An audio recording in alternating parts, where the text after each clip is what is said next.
Okay, hvor er I henne? Vi er i San Francisco, Californien, Amerika. Har været her siden sidste mandag. Jeg tror, søndag må der være.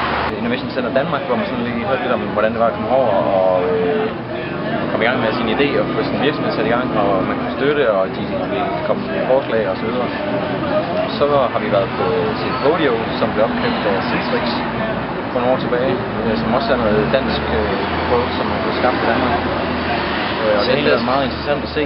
Ja, det var Zendesk. Microsoft fik en tur af, så blev vi forbi Google-komplekset og nu cykel. Hvad synes du om at være herovre i San Francisco? Der er en fantastisk stemning, det må man sige.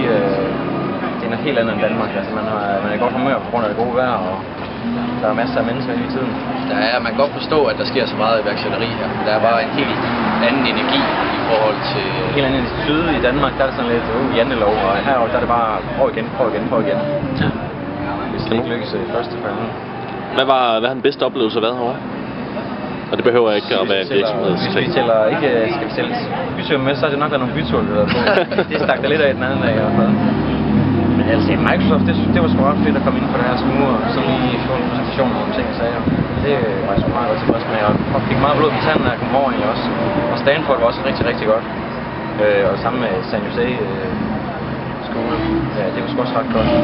Zendesk var også rigtig godt. Ja. Det blev så også 8 til at vise os rundt, så det en til hver, det var jo fornemt, må man sige. Men også bare at møde de mennesker, som arbejder på et felt, vi eventuelt kan komme til at arbejde med. Det er lidt af en historie, ja, hvordan det er komme i det og sådan noget. Ja. Altså, det er den universitet, man kunne have med, og man er dygtig nok og sådan noget, det kom meget væk ved det, fordi man ligesom hørte, at jeg kom fra ingenting, og ingen relation til noget computer og IT og sådan noget, og så var jeg sgu det var meget spændende at høre. Ja. Det er helt godt sikkert, at forestille mig at flytte over. Super.